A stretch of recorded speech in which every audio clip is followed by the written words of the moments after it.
भारत की स्थिति यहाँ तक आ पहुंची है कि जिस हिसाब से देश में पत्रकारों पर हमले होते चले आ रहे हैं, अब भारत की स्थिति यहाँ तक आ पहुंची है कि भ्रष्टाचार बचाने से पहले पत्रकार बचाने होंगे। वैसे पहले कभी ये उम्मीद नहीं की गई होगी कि लोकतंत्र के चौथे स्तंभ पर ऐसी स्थिति आ पहुंचेगी, लेकिन हम सब भूल जाते हैं, मोदी है तो सब कुछ मुमकिन है। 2025 की फ्री स्पीच कलेक्टिव की रिपोर्ट बताती है कि देश भर में कुल 14,875 मामले पत्रकार उत्पीड़न के दर्ज हुए। 8 से 9 पत्रकारों की हत्याएं हुई और 33 पत्रकारों पर सीधा हमले दर्ज किए गए। 40 से अधिक मामलों में हिंसक मामले सामने आए। मैं तो कहूँगा ये फ्री स्पीच कलेक्टिव की रिपोर्ट नहीं है, ये लोकतंत्र के पोस्टमार्टम की रिपोर्ट है। आज पत्रकारों द्वारा जरा से भी तीखे सवाल पूछ लेने के बाद या फिर किसी मामले को एक्सपोज कर देने के बाद मुझे क्या आप सभी लोगों को भी लगता होगा पत्रकार अभी जिंदा होगा या फिर नहीं।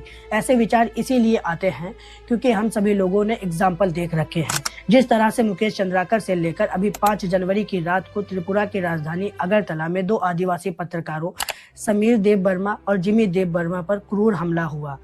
ये बातें बताती हैं कि पत्रकार और फ्री स्पीच कितनी असुरक्षित हो चुकी है देश में। इस कड़ी का सबसे ज्यादा हाईलाइटेड मामला विकास साहू के साथ हुआ। ये भी एक बाहुबली डोमिनेशन का उदाहरण है। विकास साहू झारखंड के गढ़वा में एक स्थानीय मूजो जर्नलिस्ट हैं और यूट्यूब पर काम करते हैं।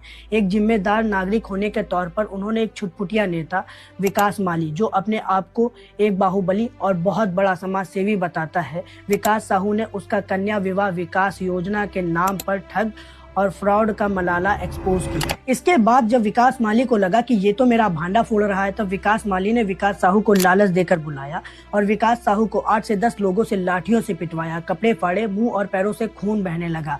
तब विकास साहू ने इस लड़ाई से हटकर अपनी जान बचाकर 6 से 7 किलोमीटर पैदल दौड़कर पुलिस थाने पहुंचे।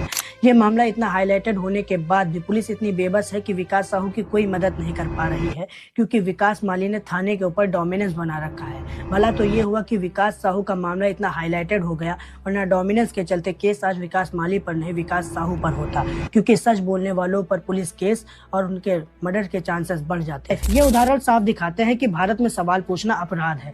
जरा से तीखे सवालों पर या फिर एक्सपोजर पर पत्रकारों की जान खतरे में आ जाती है। पुलिस के स्थानीय बाहुबलियों के साथ सीधे उठक बैठक से पत्रकारों के सीधा टकराव की क्षमता खत्म होती चली जा रही है, जिससे लोकतंत्र में प्रेस फ्रीडम की बुनियादी बातचीत भी खत्म है। आज समाज में होने वाले दमन के विरुद्ध बोलने वाले लोगों की हालत खराब है। देश की इकोनॉमी बढ़ाने का साधन शराब है।